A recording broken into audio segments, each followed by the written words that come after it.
Гадаа хүйтэнд түлэх түлшгүй, машин нь бензин шатхуунгүй багш нар ажил хайсан ийм 7 хоног болж өнгөрч байна. 7 хоногийн дундуур үндсэн хуулийн цэцсийн их судлын хуралдаан болж улсын хурал өөрөө үндсэн хуулиа зөрчсөн гэдгийг шийдвэрлэлээ. Харин өнөөдөр Баасан гараг улсын хурлын чуулганы нэгдсэн хуралдаанд ерөнхий сайд бүрэн эрхийнхээ хүрээнд хууль зүйн дотоод хэргийн сайдаар энх баярыг улсын хурлын гишүүдэд танилцууллаа.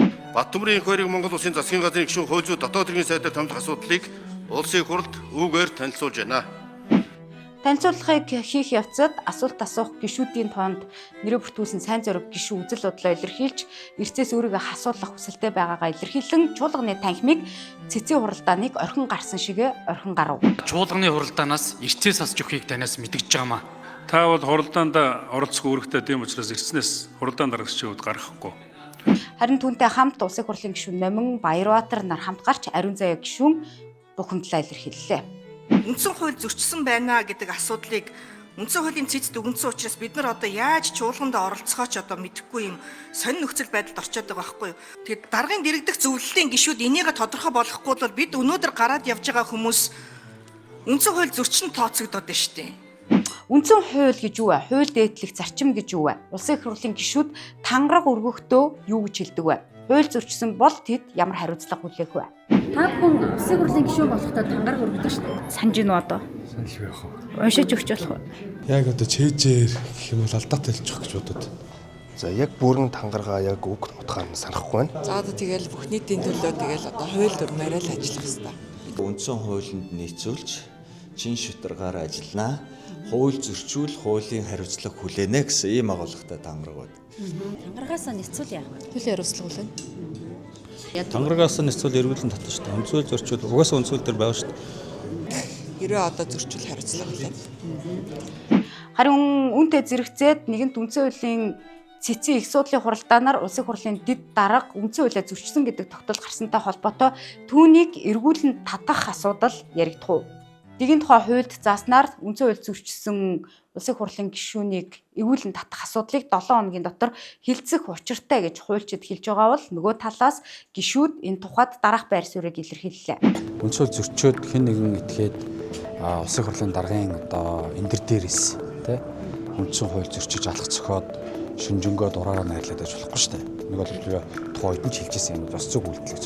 Тэгэхээр үлэгстэй хариуцлага үлэглэх шүү дээ.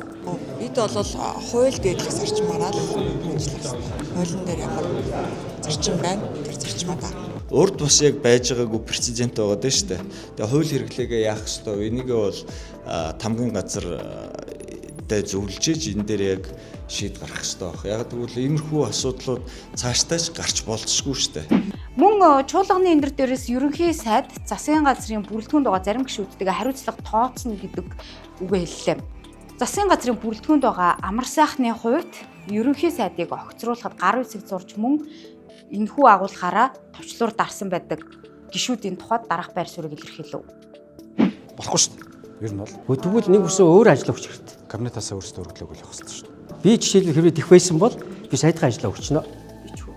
Өгчөөд тэгээд нөгөө талдаа гарсан юм шүү дээ. Ер нь бол өмнө тийм тохиолдлууд бол бас 2-3 удаа гарч ирсэн юм шиг л.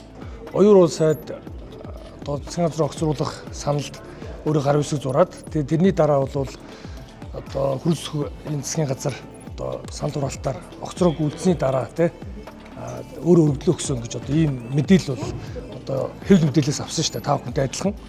Шатхууны хомсдлын тухайд нийлүүл твэн болж байгаа тухай салбарын сайд нь мэдээллээ.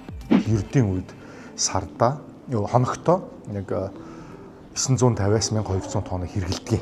За бид бол одоо нэг 4000 тоныг нийлүүлнэ. За маргааш ихэд бол 4000 тоныг Улаанбаатар хотод нийлүүлнэ. Ердийн хэрэглэнээс 4 дахин их гэсэн үг шүү дээ.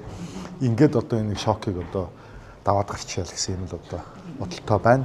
Үндсэн одоо том хангалт маань Оросын холбооны улсаас түрүүний хэлсэн үнээрээ нийлүүлэгдэх учраас одоо үнэн үнс доктортой байна гэдгийг хэлье. За баярлалаа.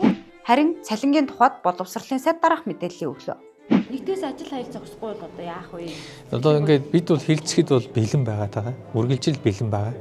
Тэрийг явуулсаар байгаа, хэлсээр байгаа. Бид одоо 30% руу ингээд оруулаад нэмэх юм бол үндсэн цалин, суур цалин би хэлж байна. 2 сая руу орж ирнэ. Засгийн газар бол их хөөсөр гаргахаар болж байна. Энэ их хөөсрийн жоохон нэмэгдүүлэхийн төлөө их хурлын гишүүд ажиллаж байна. Тэгээ энэ их хурлын гишүүд чинь эрдсэндээ орчингуудаа гараа явна гэдэг чинь эсвэлтгүүгээрээ үгүй гэж хэлээд байгаа. Энэ өөрөө үндсэн хуулийн хүртэл зөрчсөн байх магадлал байна шүү гэдгийг үндсэн хуулийн цэцэж чинь бас ингээд тавьчаад байна шүү дээ.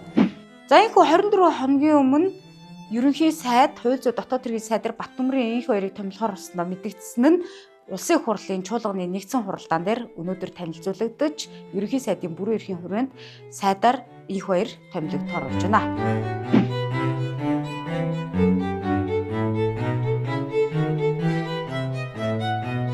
Монгол Ардын намын даргын сентийн төлөөх тэмцэл эцтэй институт хоорондын зөрчил болж эцэст нь цэц шийдвэрлснээр энэ 7 хоногийн үйл явдал өндөрлөж байна.